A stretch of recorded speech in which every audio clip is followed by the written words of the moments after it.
Я на самом деле вот настолько возмущена поведению Зантария. Это человек, которая всегда со стороны, кто ее знает, думает, что она такая, говорит в полголоса, что она такой великий законник. Но когда тет-на-тет, все это нутро вылазит. В прошлый раз я пришла получить протоколы, ознакомиться с протоколами заседания квалификационной комиссии, где она, увидев меня, она раз зашла, второй раз зашла, нервничает, видит меня. Я начала вносить сразу замечания на протокол, ознакомившись. Она стоит такая, вообще уйди отсюда. То есть уже была предпосылка. Уйди вообще отсюда. Я говорю, я имею право здесь сидеть. Кстати, я на тот момент даже была еще адвокатом. То есть не каким-то посторонним лицом. Вообще уйди отсюда и пиши дома, где хочешь пиши. Я говорю, я здесь сяду, сейчас напишу. Вот, ну и ушла с того места, где почему-то она захотела уже сесть на то место, где я сидела. И такая, ты же у нас в ресурсе. В каком ресурсе? То есть взрослая женщина, 67-летняя, уже какой ресурс? Ты уже у нас в ресурсе. В каком ресурсе? О чем, думаю, она говорит? Ну вот как бы уже неоднократно были попытки вот клинить женщину. Вот, ну это вас не красит.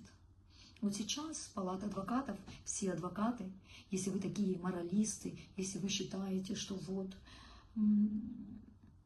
вы уважаете адвокатуру, вы должны встать против Зантария и сказать, что нам такой председатель не нужен. Она устроит такую тиранию в адвокатуре, и вы это знаете. Она так беспокоилась, я когда входила в состав коллегии палаты адвокатов, она указания давала, что вся коллегия должна сидеть в одном месте, почему все сидят разрозненно и так далее. Я решила, думаю, не буду мучать Зантария, уйду я отдельно в кабинет. Ушла я в кабинет, она забыла эту тему. Чего же вы сейчас не переживаете, почему коллегия, Сухумская коллегия адвокатов сидит не в одном месте, представители ее. Ну вот я только ушла, и она успокоилась. И вот так вот клинит женщину. А почему? Я скажу почему. Но будем более осторожны. И поэтому скажем, я предполагаю, что это связано с тем, потому что вся ненависть, которая имела место ко мне, она аккумулировалась на следующий день после заседания, имевшего место в арбитражном суде, где я была против, выступала Сухумгэс.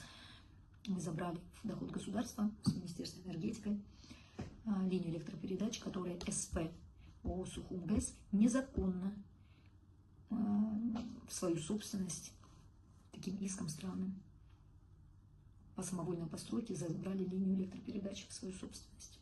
И вот там вообще по факту это уголовно наказуемый наименный состав должен был быть. Вместо того, чтобы радоваться, что до вас не дошли по уголовной статье, и только в рамках гражданского судопроизводства все это вернулось на круги своя, то есть вернулось государство, Зантария решила устроить мне вот такой террор. 12 ноября у нас суд. С 13 ноября начинаются смс-ки. Там, где председатель даже не знал о том, что секретарь мне пишет сообщение, где придите, расскажите о том, дайте разъяснение, на какой стадии вопросы привлечения вас к уголовной ответственности на территории Российской Федерации с этим самым пособием. Вот. Поэтому вот настолько, ну, как бы, а что вы говорите, о какой справедливости вы там статьи публикуете? О какой справедливости вы публикуете? И о каком законе? А насчет Генеральной прокуратуры. Вы же писали как-то в 2020 году на меня представление. Вам ничего не помешало. Вы потом написали в Министерство юстиции представление. А почему вы сейчас, не выявив незаконность формирования, очевидная незаконность формирования квалификационной комиссии Палаты адвокатов, почему вы, выявив эти моменты, вы же месяц что-то должны были делать? Вы же за месяц, я надеюсь, не только установили, что вы не имеете возможности реагировать на, как-то прокурорски реагировать на деятельность адвокатуры. Вы за месяц должны были установить нарушение и направить представление в Министерство юстиции. Вы же так делали до, что вам мешает сделать это в настоящее время. Если вы думаете, что я остановлюсь, я не остановлюсь.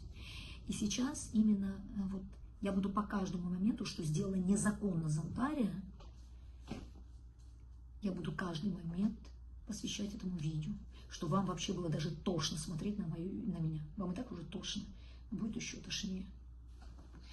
И как она кому-то там говорила в коридорах адвокатуры, если я допущу, я не радуюсь назначению, если я допущу хоть одну ошибку, я сама уйду. Вы уже допустили не одну ошибку, вы допустили уже слишком много ошибок. И после вот такого действия, которое я придала огласку, вы должны написать заявление об уходе по собственному желанию. Вы не можете быть председателем Палаты адвокатов. это противоречит вашим действиям. Вы не человек, который соблюдает закон, несправедливость. Так что вот как-то надо уходить, я думаю.